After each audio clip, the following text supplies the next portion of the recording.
Tonight on Nova, the Russian right stuff. The deepest secrets of the Soviet space program can finally be told.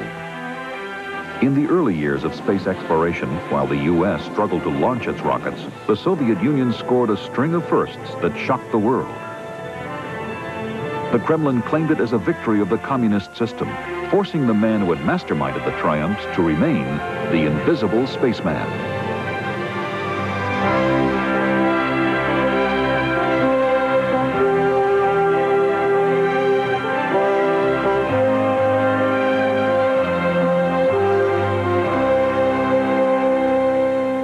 Funding for NOVA is provided by Lockheed, a bold new force in systems engineering, management, and technology services for defense, space, and industry.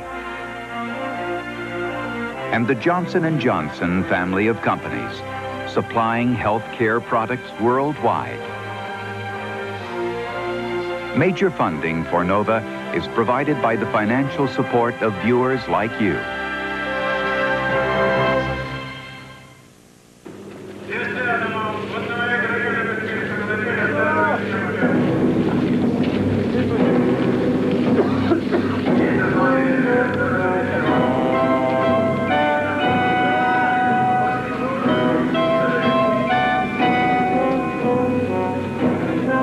In the icy wilderness of Kazakhstan, the temperature is down to minus 30 degrees. Despite the harsh conditions, in 2 days, this rocket will blast off exactly on time.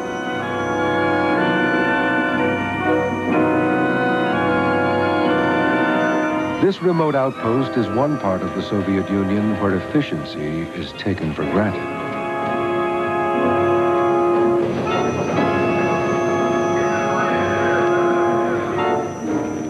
The space program remains one of the last symbols of success in a country beset by technological stagnation and economic collapse.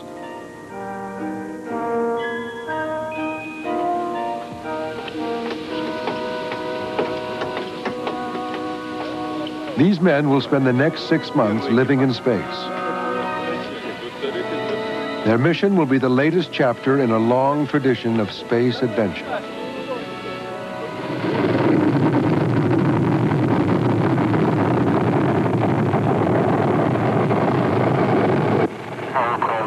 They are on their way to link up with the space station, which orbits the Earth every hour and a half.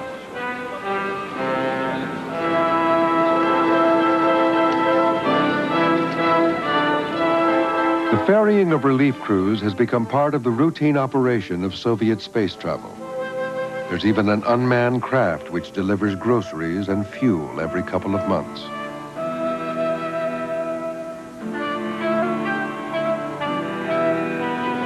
Cosmonauts have logged more than 7,000 days in space. That's more than all the other nations of the world put together. It's a colossal achievement for a country that's fallen behind technologically. In the past, the Soviet space program has been used as propaganda, so the story behind its evolution has remained hidden.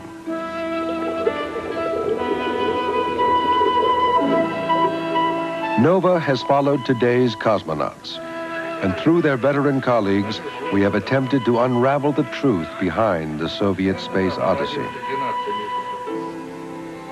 We begin at Star City, just outside Moscow.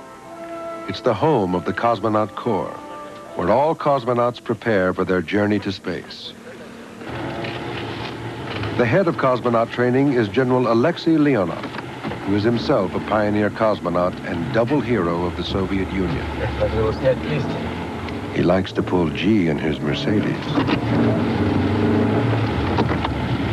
The people of our Star City, 3,500 people.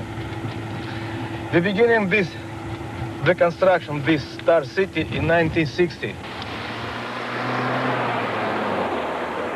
30 years before, at this place was a potatoes field. Now you see building for training facilities, orbital station, and Soyuz spacecraft. This is a cosmonaut living area. The cosmonaut study and the laboratory and the space planetarium. Water training facilities. Water training facilities. This is building for big centrifuge.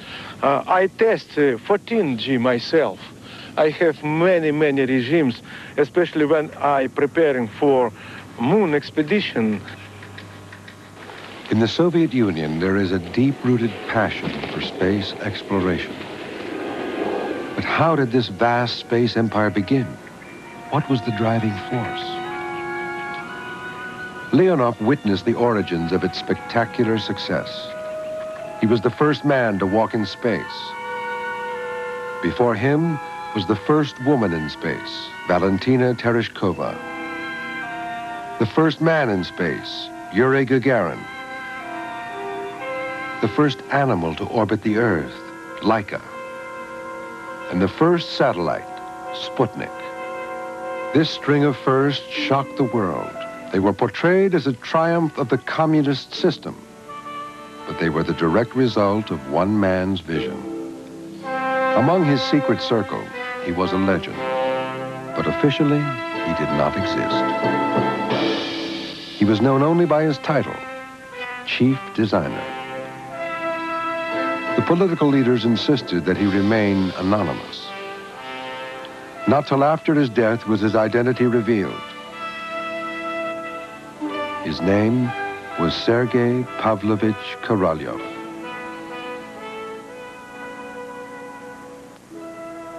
The story of Korolev's life is the story of the foundation of the Soviet space program. One of the few surviving cosmonauts who knew Sergei Korolev is Alexei Leonov.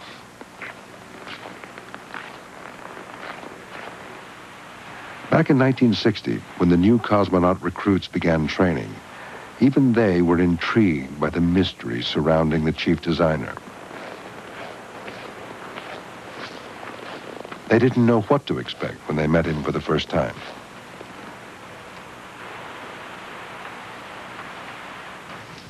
I think it was in the autumn of 1960. He was the chief designer, but we simply called him SP. This stood for Sergei Pavlovich. We didn't even know his surname.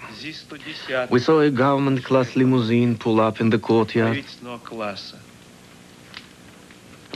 A man in a dark coat with a wide-brimmed hat pulled over his eyes, got out and said, "Hello, little eagles." "Hello," we all said together. He was looking at us with such intensity. It was as if he was looking through us. We understood straight away why he was the chief designer. We saw him to be a very demanding person, a demanding father figure. From the very first moment, we saw him as a father. From then on, our lives would be in his hands. The boy who was destined to be the father of space travel was a child of the aviation age. As an adolescent, the repercussions of the revolution mattered less to him than his fascination with airplanes. His first love was flying. And in Odessa, he used to persuade the flying boat pilots to take him up for joyrides. Not content with flying planes, he wanted to design them too. He built and flew his own glider when he was 19 years old. He knew that defying Earth's gravity and flying to space was theoretically possible. But in those days, it seemed like science fiction.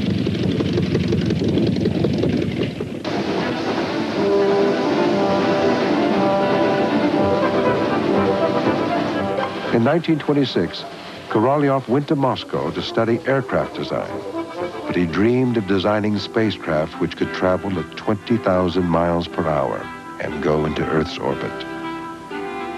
His first step down this path came when he joined an exclusive band of young engineers driven by the idea of building rockets. They knew that rocket engines were capable of operating in the vacuum of space. The group called itself GERD.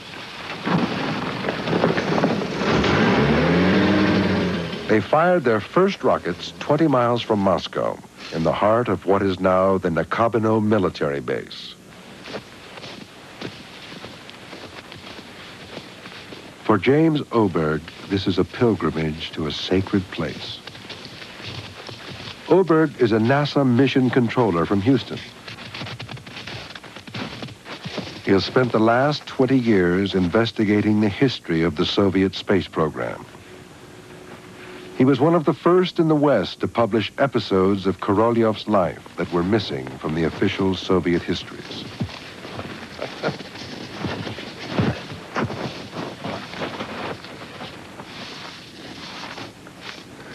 Korolyov, Sonder, Tikhonovov.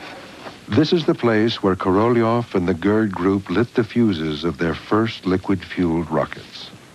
Here, the seeds of today's space program were sown.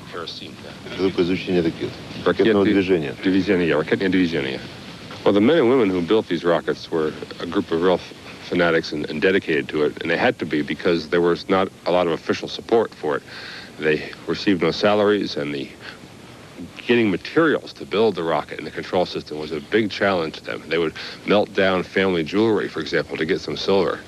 So they do all these things. They made a joke about it. The initials GEARD stand for, formally, the group of engineers developing on rocket propulsion. But they said it meant the group of engineers working for free because they did that. They were dedicated, and for some of them, like Korolyov, his entire life was spent from here on building these kind of rockets, and everything else was sacrificed. Korolyov clearly was the star, and he became the chief engineer. He knew how to solve the problems, but it's a very special kind of skill as an engineer to look at a challenging problem and say, well, what pieces do we solve first, and where do you put the resources? Korolyov here cut his teeth on this kind of techniques that he later used to open the space frontier. Their first rockets barely escaped the treetops. They were a long way from attaining high enough speeds to reach space. But they had learned how to control the potentially explosive fuel mixture.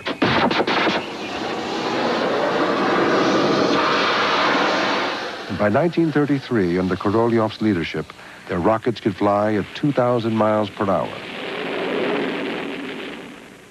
The success of the GERD group started to interest the Red Army. With military backing, they were transformed into a well-funded rocket research institute for producing weapons. So any idea of space travel took a backward step. And for Korolyov, who had been given a military rank, the Army would turn out to be a dangerous friend. Marshal Tukhachevsky, the commander-in-chief of the Red Army, had personally backed Korolyov's rocket group. In a fit of paranoia, Stalin decided that Tukhachevsky and his officers were plotting to overthrow the state. Tukhachevsky was shot. Many innocent officers faced show trials. Half the entire officer corps was executed.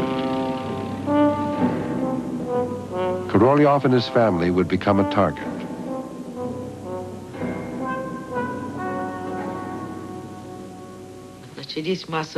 There were mass arrests in the rocket section of the institute where he worked. Frankly, everybody was expecting that they would be next. It was the 27th of June, 1938. I was coming home from work. The Korolyovs lived in a small Moscow apartment. For Mrs. Korolyov, who was a young doctor at the time, returning there evokes painful memories of a terrible night. As I got near home, I saw that there were two people waiting. Those two people were responsible for all our misfortune. I immediately understood why they had come. It was our turn, the turn of Sergei Pavlovich Korolyov. At around midnight, there was a knock on the door. They told Sergei Pavlovich to get dressed. He put on the leather coat he usually wore. I naively gave him 2 changes of underwear for the journey. We said goodbye and kissed each other. But when I wanted to go downstairs to see him off in the car, they prevented me quite roughly. I remained alone in the flat. I had golden hair, and it went completely gray overnight.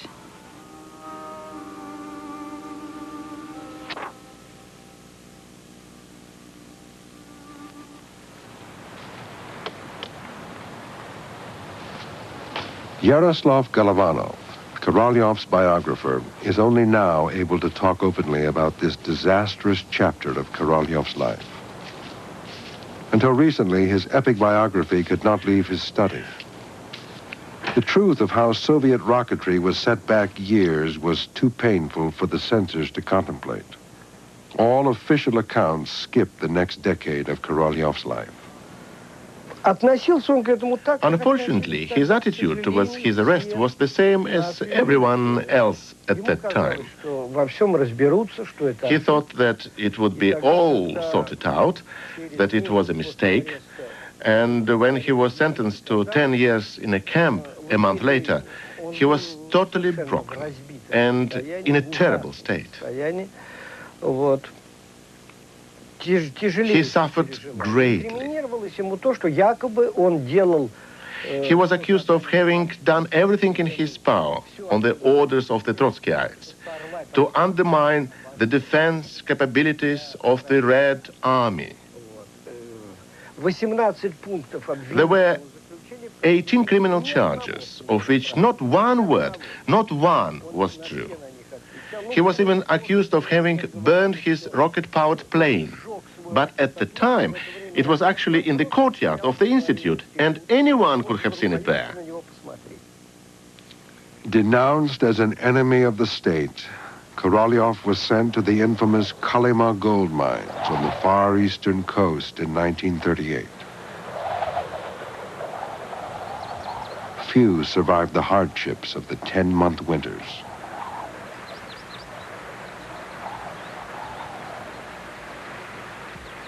Then, with the world on the verge of war, Stalin's defense advisors scoured their labor camps for their rocket engineers and plane designers who were suddenly needed by the motherland.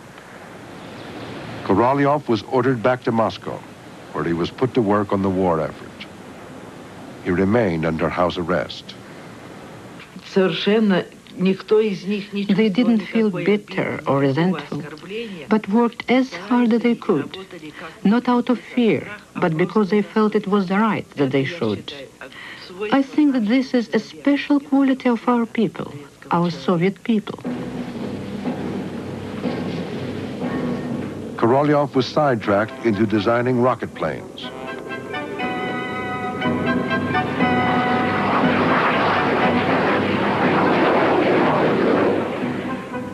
While rocket research had stagnated in the Soviet Union, in Germany, Wernher von Braun was developing a weapon which nearly changed the outcome of the war. The V-2 rocket, which was used to bomb London, was almost powerful enough to reach space. After the Allied invasion, enough spare parts to make 100 rockets were shipped to the United States, along with the most important designers. Von Braun, the man with his arm in a cast, was the prime catch. He would eventually become Korolyov's rival at NASA. They always wanted to meet, but never did. Before leaving, the Americans destroyed the remnants of the rocket factories. By the time the Soviet Army arrived, all that was left was a few rocket parts, some technicians, and a rocket guidance expert. With this inauspicious start, Korolyov was dispatched to Berlin to salvage the pieces. Without the benefit of the German engineers, he had to build a copy of von Braun's rocket. Well, I met him for the first time in Berlin, and he made a great impression on me. This was the first time I'd met a person who understood all the subtleties of rocket construction. But at the same time, he was sort of tough and distrustful. Maybe life had made him like this. But he wouldn't tolerate lies. It was very difficult to win his confidence and very easy to lose it. After 10 years in the wilderness, the Soviet Union was finally ready to fire a rocket again. In 1947, at a new test site by the River Volga, Korolyov's copy of von Braun's rocket was prepared for launch. Korolyov was now responsible for all rocket development. His R-1 rocket could travel at 3,500 miles an hour. It had just enough thrust to reach the edge of space. The rocket went into military service as the Red Army missile. But Korolyov had his own plans. The spark of his early ambitions to reach space still dominated his life. He worked day and night at the test range. He was seeing less and less of his wife. And one day, a young translator walked into his life. He said, would you object to us spending some time together? I said, what do you have in mind? Well, we could go to a restaurant. I said that I wasn't used to going to restaurants. What's the problem? Your clothes? You know my clothes have never bothered me. Well, if they don't bother you, let's go. I lived with my mother on the first floor. It turned out that he lived in the same building, but on the second floor. He invited me into his flat. I went in and stayed there for good. All his dreams were taking shape. He wanted to do non-military research, to explore space, to plan flights to some of the closer planets, and maybe to more distant ones as well, if the will was there, and they had the knowledge to do so. He thought about space all the time. It was his life. Korolyov wanted to conduct experiments to explore the upper atmosphere and space. By replacing the warhead, the missile could be turned into a space probe. But to enter orbit would require a much larger multi-stage rocket. The Cold War would provide the political pressure to design such a rocket. Well, my views on this are well known. Our country was encircled by military and naval bases scattered all around the borders, from which the Americans, with their monopoly on the atomic bomb, could reach any of our major cities. But we couldn't reach America. So, despite the pitiful state our country was in after the war, there's no way of getting away from this. We needed to design and to build a delivery system capable of carrying our nuclear warheads all the way to America. And we beat them. They would need a larger rocket because the Soviet bomb was twice the weight of the American bomb. Ironically, the Soviet failure to make their bombs smaller would ultimately give them the lead in the space race. To accommodate the bigger rockets, a new launch site was constructed at a secret location in a remote region of Kazakhstan. It was well out of range of American radar and far enough away from any populated area in the event of accidents. The multi-stage rocket was called R-7. It took several days to prepare for launch, so it was a very inefficient military missile. But it was an excellent space rocket, as the world would soon discover. Korolyov had used military funding to create the world's most ambitious space program. The Baikonur Cosmodrome was becoming the heart of an empire with space research as the goal. One of his young designers was Konstantin Feoktistov. He created his own feudalist state. Of course, he didn't do this on his own. The upper echelons of the administration were also involved. But he gradually became the head of this empire. He was a very ambitious person. Maybe this ambition was the main driving force in his life. But his ambition was not to move up the ladder or to win medals. Not that he would turn his back on either, but the most important thing for him was to do something big with his life. After the first successful flight of R-7 on August 3rd, 1957, the stage was set for the launch of the world's first satellite. The Soviet Academy of Sciences had to give permission for the launch. Many members thought Sputnik was pure fantasy, believing such a feat would not be possible till the next century. But Korolev, with some extra pressure from Khrushchev, persuaded them that the time was right. The first Sputnik contained a simple radio transmitter. It was called PS, for primary satellite, although the workers christened it SP, for Sergei Pavlovich Korolev.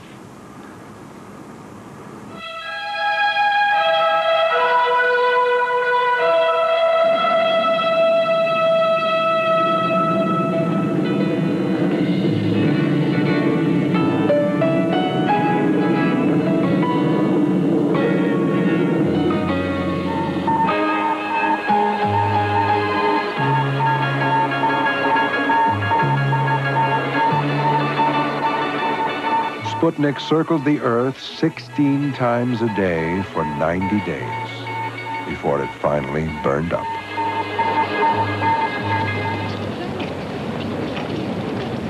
Well, it was a spectacular accomplishment because it was a real breakthrough into space, and people quickly recognized that it was something new and something very special.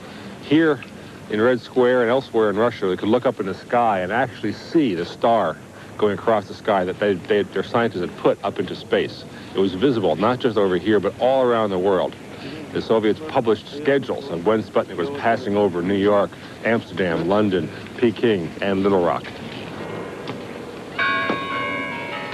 The broader political impact seemed to have been a greatly enhanced appreciation of Soviet technical skills. In fact, an over-appreciation, an exaggeration in many ways. But the impact was that, long thought of as a backward nation, Russia had, by this single step, established itself as a world-class power in at least one area of high technology.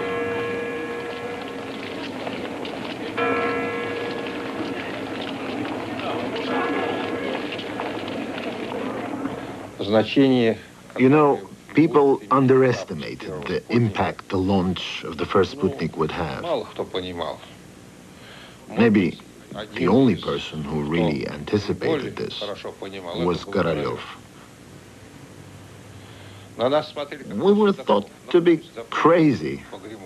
It was as if we were launching a baby's rattle. It was only after the launch of the first Sputnik, when the politicians saw what an impression it made on the world, that they realized they couldn't possibly allow anyone else to know how they had done it. Sometime later, our country was approached by the Nobel Prize Committee. They wanted to know who we would like to see win the Nobel Prize for this work. And Sergei Pavlovich told me about this. What do you think our government answered? Who in particular? Khrushchev, Nikita Sergeyevich. He said, all the Soviet people. Всем советским людям особенно приятно, что коллективы научно-исследовательских институтов, конструкторских бюро, заводов и исполнительных организаций, создавшие новую ракету, посвящает этот пуск 21-му съезду Коммунистической партии Советского Союза. Khrushchev's decision to hide Korolyov's identity meant there was no Nobel Prize for Sputnik.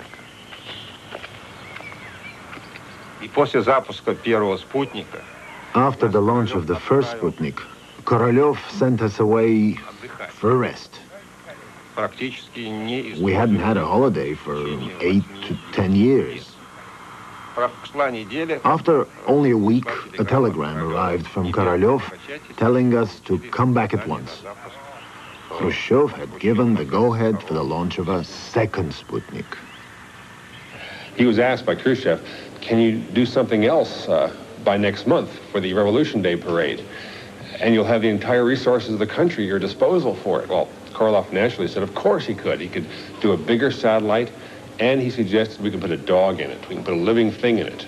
Well, this, of course, Khrushchev loved the idea. So they went ahead and they built this. They took the basic Sputnik electronics and here, the backup system, additional controls here, and hooked down to it a canister down here. And in this canister, they put the dog, Laika. Laika's fate would be to orbit the Earth for 6 days. After that, her oxygen would run out. Korolev wanted to test the effect of weightlessness and radiation on a living creature. Laika was chosen for her good temper.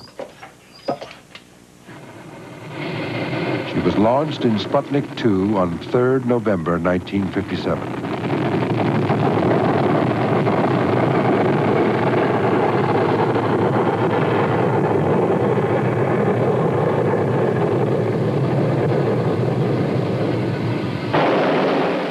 The American rocket tests were not doing so well.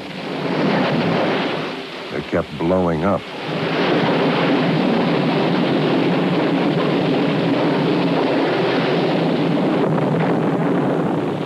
And unlike the Soviet Union, the failures were always publicized in humiliating detail. 7, 6, 5. The United States is ready to try and place its first Earth satellite into orbit. And there is a sudden, tremendous burst of flame. We can see the Jupiter... Khrushchev had already ridiculed the first American satellite, describing it as a mere grapefruit. NASA's rocket chief, von Braun, had some catching up to do. Well, let's not forget that our payload is only a fraction of what Sputnik 1 was, and a small fraction of Sputnik 2's 1,100 pounds payload weight in orbit. So, again, I can only repeat what I said before. We are competing only in spirit with Sputnik 2 so far, not in hardware yet. Sputnik 3 was an even greater shock to NASA. It weighed in at 1.5 tons. But Korolyov's next challenge to the West was his masterpiece. He called it Vostok, which means the East. Work on the Vostok began in 1958. This here is a very interesting book. It is the original design specification showing how we tackled the problems of sending the first person into space. The task before us was to build a spaceship which would enable a person, this is the Earth, which would launch a person to go into orbit and travel in space for 10 days before landing back on Earth. The landing was to be by parachute. The cosmonaut would be ejected at a height of 7 kilometers. The capsule would land independently by parachute. We did these drawings to show that there would be space to get out of the seat and move about, so that the cosmonaut would feel free in the weightless conditions. Korolev had always fantasized about flying to space himself, but he knew this was one dream that could never come true. A selection group was set up to find suitable volunteers. The lucky recruits would be codenamed Little Eagles. He used to say to Karpov, who was in charge of cosmonaut selection, "Find me a guy with guts, who won't chicken out." I don't really believe that Korolev thought about the sort of qualities a person should have. His only requirements were that the person should be small enough to fit in the spaceship and be relatively light, not more than 75 kilograms. But these were purely technical requirements. I don't think that he considered character.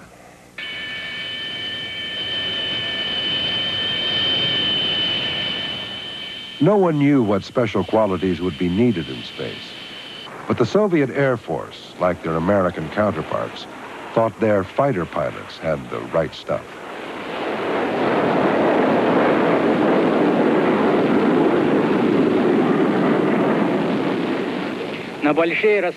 On long-distance flights, a fighter pilot maintains radio contact and looks after his own navigation.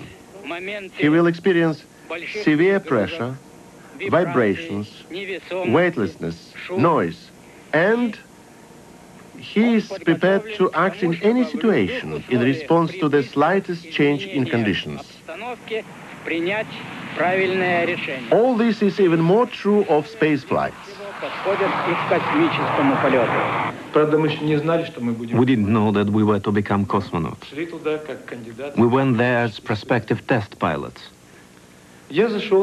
I walked into one of the hospital wards. I saw a young man of my age sitting on a bed. He was only wearing pyjama bottoms. It was hot in the ward. He was reading. When he closed the book, I saw that it was by Ernest Hemingway. I was amazed. He wasn't a well-known writer, and in this room I suddenly met a man reading Hemingway. Then the man got up and said, "Yuri Gagarin." Gagarin and Leonov were among hundreds of pilots going through cosmonaut selection in 1959. They were put through the worst imaginable excesses of space travel.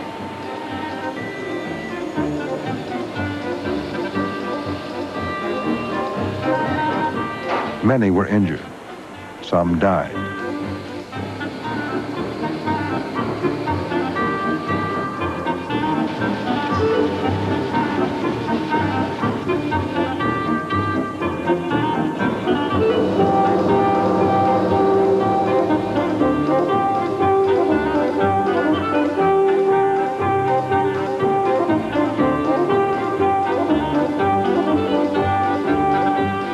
Of the 20 selected, 12 would make it into space.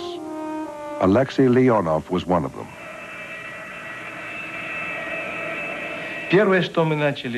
The first thing we had to do was parachute training. We had to learn to control the parachute after ejection from the ship. We were ejected from the Vostok at the height of 4,000 meters. Pilots don't like it, and they don't do it willingly. But in 1 month, we had to do 40 parachute jumps, which is a lot for any pilot, especially fighter pilots.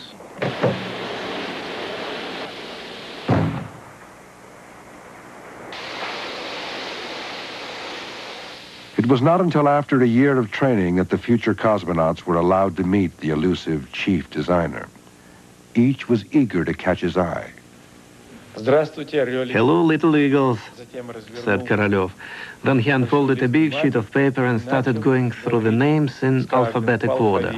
A. Anikeev, B. Bykovsky, V. Volynov, G. Gagarin. Он на него посмотрел.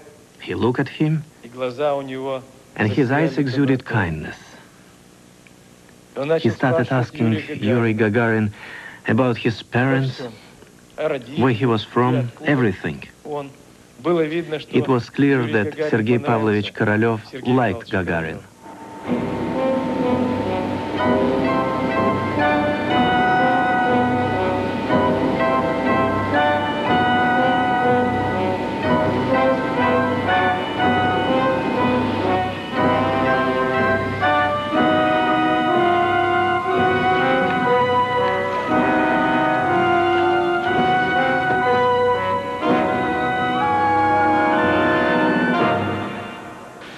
Eventually, the cosmonauts were taken to see the Vostok spaceship.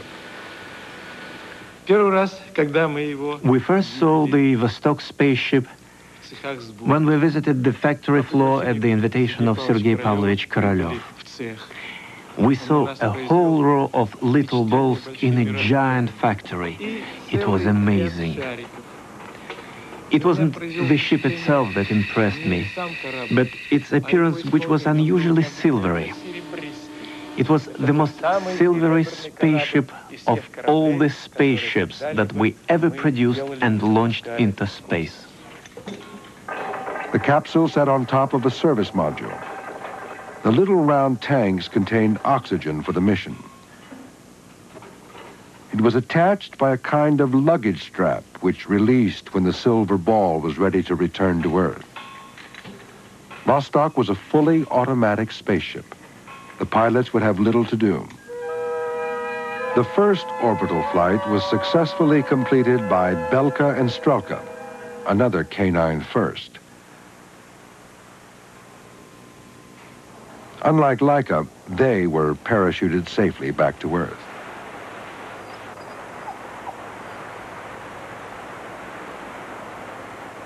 Before a man with guts was allowed inside Vostok, another flight was successfully completed by a mannequin.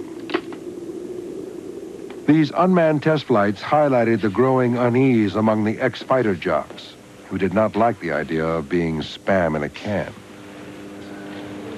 In the beginning of both the American and the Soviet program, this issue of, is the person an experimental specimen or is he part of flying the ship? That was a major issue.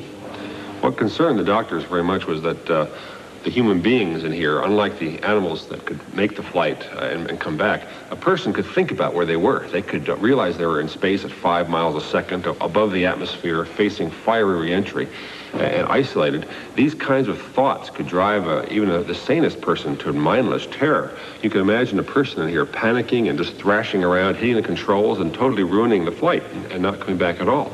There was this massive debate how much control they should be allowed.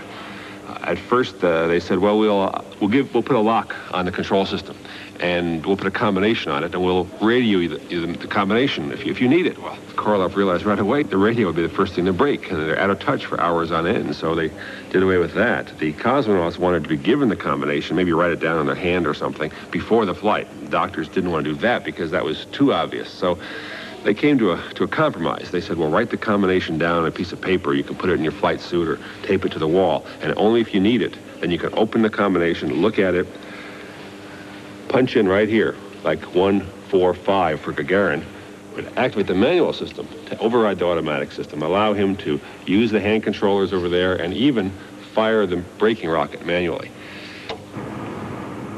In March 1961, the cosmonauts were taken down to Baikonur to see the rocket, just 3 weeks before one of them would be launched into space.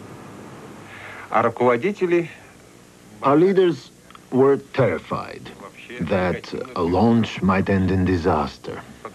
An unsuccessful launch of a human being into space couldn't be hidden from the general public. And a calamity would reflect badly on the politicians. So they demanded certain guarantees. In the end, Korolev gave them these guarantees. He had to do this, although he knew perfectly well that there was a high degree of risk involved in this project.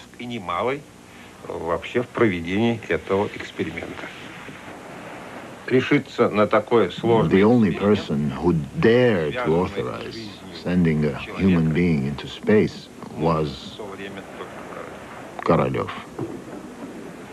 A few days before the launch, Korolev joined the cosmonauts for some rest and relaxation at a Black Sea resort. Gagarin, who had long been the favorite, was confirmed as the first man to be launched.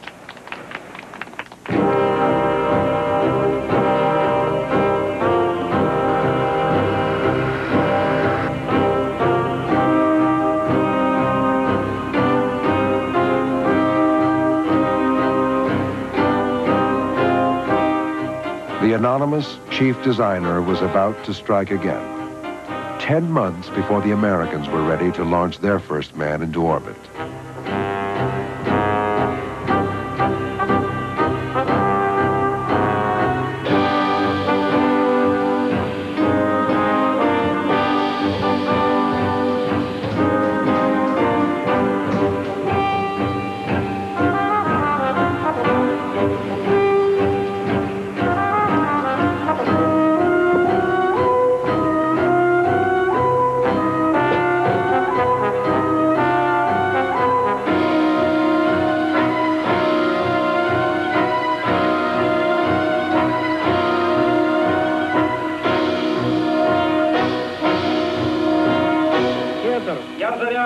Зажигание. Понял, дается зажигание.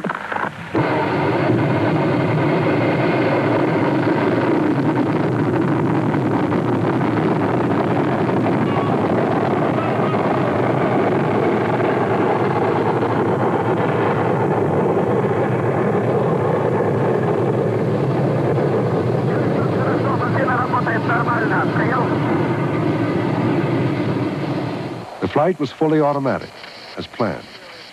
Gagarin never needed to touch the controls. He skimmed over the Pacific Ocean in 20 minutes.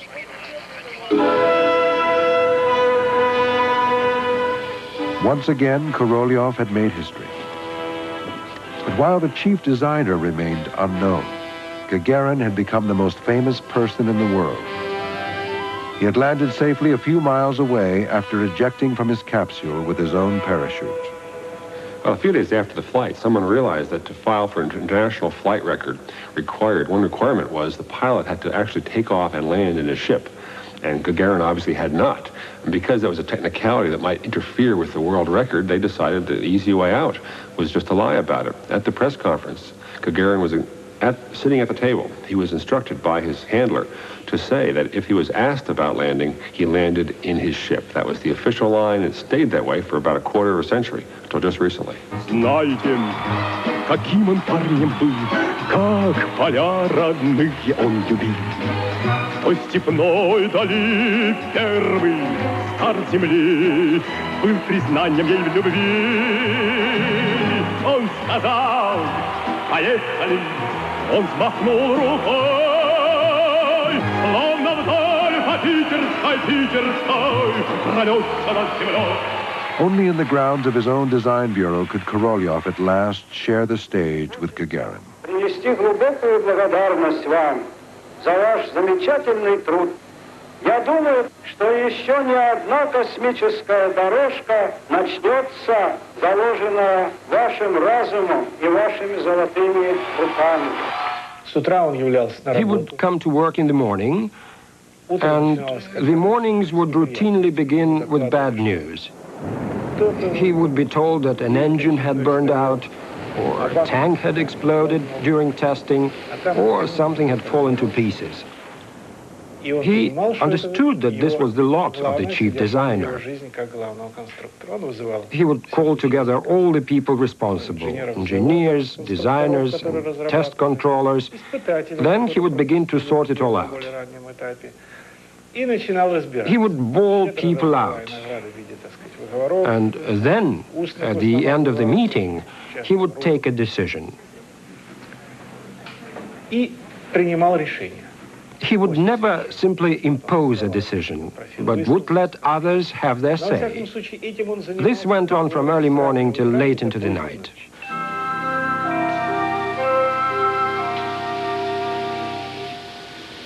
By the summer of '63, Korolev's cosmonauts had flown 4 times. Khrushchev was pressing for another space first. Korolev came up with an idea which would shock the cosmonaut corps and satisfy Khrushchev's thirst for publicity. I know for certain that it was Korolev's idea to send the first woman into space. He wanted to prove that anyone, a man or a woman who was physically strong and healthy, with a normal sense of balance, could do it, if they had the courage. But of course, not everyone could do it. 4 women were selected for training. The final choice was between 2 candidates.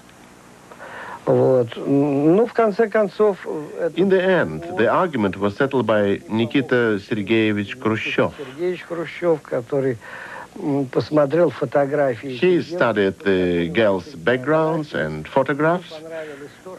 The thing that he liked about Tereshkova was that she was from a humble family. Her father had been killed in the war, and she worked in a textile factory. For Khrushchev, these biographical details ensured that the first woman in space would be working class. And this was how Tereshkova came to be chosen. The other contender was airbrushed out of the official history.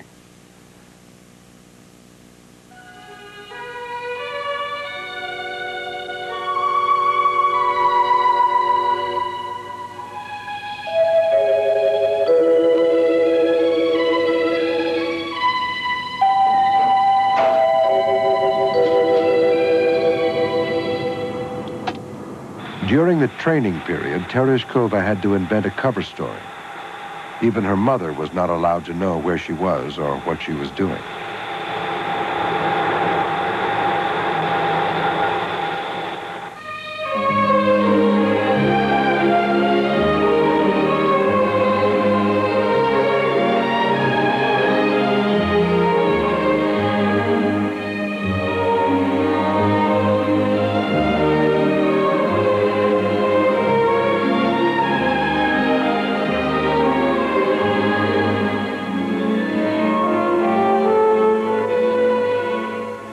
The plan was to rendezvous with cosmonaut Bukovsky in another Vostok craft. They flew around the Earth only a few miles apart. By the time her mission was over, she had logged more hours of spaceflight than all the American astronauts put together.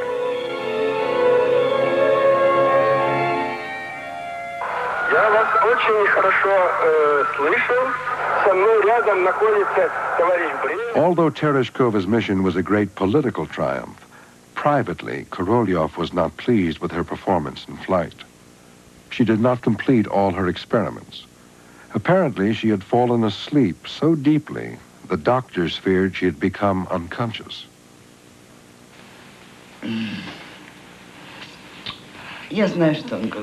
I can tell you what he said. Remember, little one, as he used to call me, space is no place for broads. He should have said women. But this is how he said it to me. Glory to our seagull, Valentina Tereshkova, the first woman in the world to go out into space.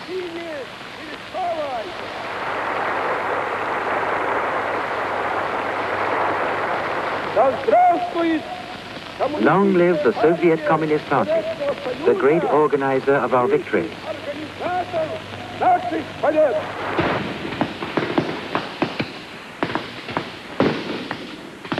Korolev always looked after his cosmonauts and was happy to promote their achievements. While they were rewarded with fame, he remained the chief designer, the faceless father. I think that he was depressed by his anonymity. After the first space flights turned the cosmonauts into world heroes, he felt that it was unfair that he should stay in the shadows. It's true, he used to say to friends that perhaps it was better that way, that he was saved from the bureaucrats and interviews with journalists. But I don't really believe that, because he was an ambitious man, and he wanted his share of the glory that he well deserved.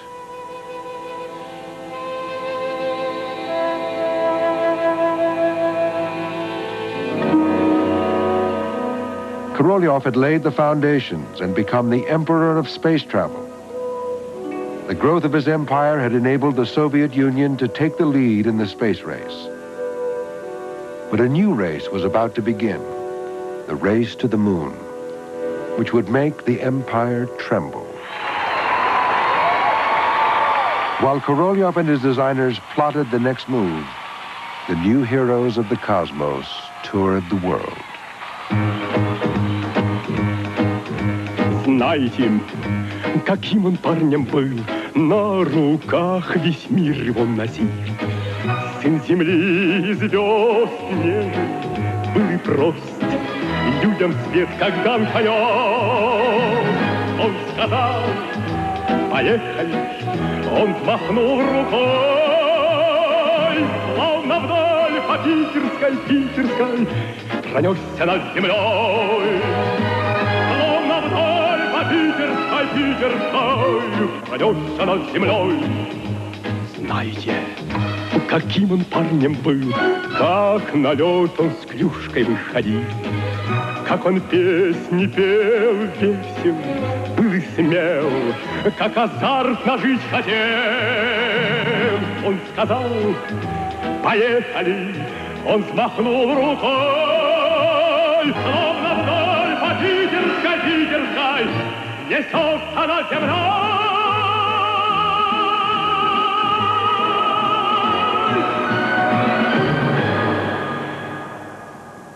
Next time on Nova, the Russian right stuff.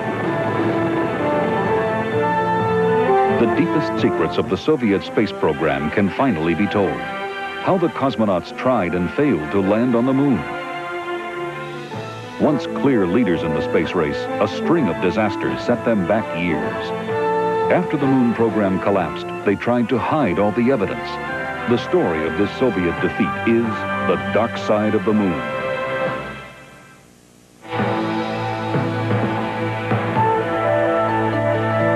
Funding for NOVA is provided by the Johnson & Johnson family of companies, supplying health care products worldwide. And Lockheed, a bold new force in systems engineering, management, and technology services for defense, space, and industry. Major funding for NOVA is provided by the financial support of viewers like you. For a transcript of this program, send $5 to this address or call 212-227-READ.